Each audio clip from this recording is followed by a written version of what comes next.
ជួបនឹងខ្សែខំរេតាមខ្យល់តាមខ្យល់ខ្ញុំនៅមិនយល់ខ្លាញ់រេព្រោះអ្វីឬខ្យល់ធ្វើឲ្យចិត្តខ្លែងសប្បាយហឹកហែកអាក់អាយឆើតឆាយពុតពេលឥតឈប់ខ្ញុំហត់ខ្សែវែងទុកឲ្យខ្លែងរេខ្លែងរេ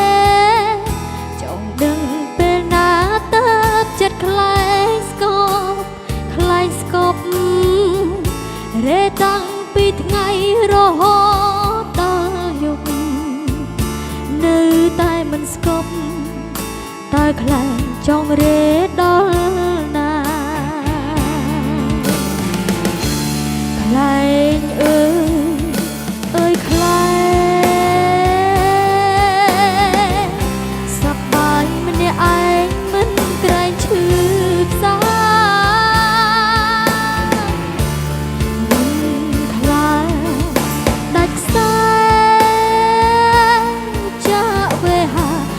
ជួយសងគ្រាបកខ្លែងឲ្យធ្លាក់មិនលែងបើអាណិតខ្ញុំឈប់រើទៀតទៅឈប់ទៅយ៉ាងមកសៅវីនេះខ្លួនឯងគួរបងគុំនិតគុំគិតដូចខ្លែងវិលរកកន្លែងព្រោះនៅមានខ្ញុំរងចាំ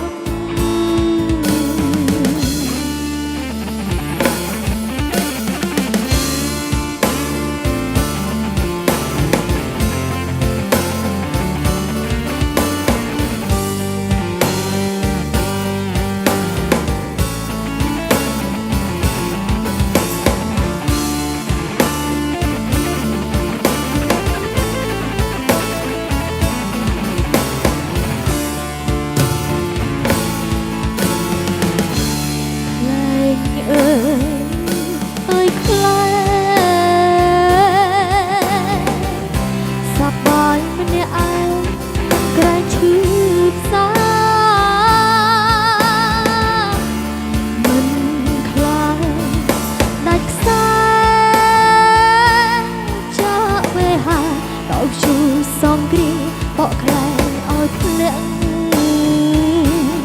មិនលែងបើអាណិតខ្ញុំឈប់រើទៀតទៅ